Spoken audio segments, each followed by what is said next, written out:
আসসালামু আলাইকুম। সেদিন আমার বাবাদের নিয়ে একটু রমনা পার্কে গেলাম ঘুরতে। ওরা বাসায় থাকতে থাকতে একদম বোরিং হয়ে গেছে। আসলে টুকটাক আমাদের অনেকেই ঘোরা হয়, কিন্তু দুজন নিয়ে বের হইলে খুব কষ্টদায়ক হয়ে যায়। সাথে কাউকে না কাউকে নিতেই হয়, দুই একজন। তারপর প্রচণ্ড গরম এখন, তার ভিতরে বাহিরে বের হওয়া সো টাফ হয়ে যায়। তারপরও বের হইলাম সাহস করে। এই তো রমনা পার্কে নিলাম। তারা মাশাআল্লাহ করে টুকটুক করে হাঁটতে আছে, কিন্তু তাদের দুই হাত ধরতে পারবে না কেউ, এক হাত দিয়ে এই তো দৌড়াইতেছে একজন। আমরা তাদের সাথে পারতেছি না, মনে হয় হাঁপাই যাচ্ছি। এতটা খুশি হয়েছে আমার বাবারা। আসলে বাচ্চাদের নিয়ে মাঝে মাঝে ঘুরতে বের হতে হয়। ওদেরও তো মন চায়, সারাক্ষণ খাঁচার ভিতরে থাকতে কি ওদের মন চায় এক বাসার ভিতরে। তারপর আলহামদুলিল্লাহ আমরা ওদের নিয়ে ভালোই করতেছি। এই তো মনে হয় কি ওরা কত মানে আগে এটা পেলে করে আসছে বড়দের মতন সব কিছুতে, সে আবার নিজে উল্টোভাবে উঠবে।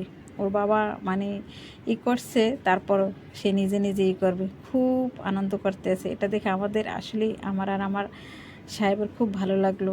আসলে বাচ্চা হাসলে পুরো পৃথিবী হাসে, আর সাথে বাবা মা তো আছেই। আলহামদুলিল্লাহ আমরা খুব মানে এতটা আল্লাহর কাছে শুকরিয়া আমাদের টুইনদের নিয়ে, যা বলার মতো না। আমরা সাথে আবার একটা বেড কভার নিয়ে গেলাম, যে ওরা যদি একটু হাঁপাইয়ে যায় বা কান্নাকাটি করে একটু বিছিয়ে রেস্ট নেব বা ওদের একটু খাওয়াবো, যেহেতু ওরা ফিডার খায়। সাথে করে নিয়েও গেছি আমাদের সাথে। এই তো আমার বোনের মেয়েও গেছে, আইমিয়া। সে তো ভাইদের নিয়ে খুব ব্যস্ত, যা বলার মতো না। এ পেশে আবার বাদাম ঘুটে দিচ্ছে, কিন্তু আমার ছেলেরা তো বাদাম খাওয়ার জন্য ব্যস্ত। আসলে ওদের এখন বাদাম খাওয়ার বয়সও হয় না, কিন্তু তারপরেও ওরা তো বোঝে না, যেটা দেখে সেটাই মুখে দেয়। এর ভিতরে বাদাম মুখে দিয়েও ফেলছে, কী আর করার, বের করতেছি আমি, কিন্তু না তো আর শোনে না। এই তো নিজে নিজে কুটকুট করে ইঁদুরের মতন মুখে দিচ্ছে। মাশাল্লাহ করে দেখতে ভালোই লাগে বাবাদেরকে। কিন্তু আর একটা আমাদের খুব খারাপ হয়ে গেছে, ওরা বাদাম মুখে দিয়ে সাথে সাথে বমি করে দিছে, সেটাও আমার খুব পরিষ্কার করতে হয়েছে। যাই হোক আলহামদুলিল্লাহ সময়টা আমাদের ভালোই গেছে, বিকেলটা। ভিডিওটা আপলোড দেবো করে আর দেওয়া হলো না, সময় পাই না। আসলে টুইনদের নিয়ে এতটা ব্যস্ত থাকা লাগে সারা দিন, যা বলার মতন না। তারপরও আলহামদুলিল্লাহ বোনদের সাপোর্টে আছি, এখনও বেঁচে, এটাই অনেক কিছু। ওর বাবাকে তো মানে পেয়ে আনন্দে মারতে আছে মনে হয়, একদম চিমটি কাটে খামচি দেয় যে বাবা কেন শুয়ে থাকবে।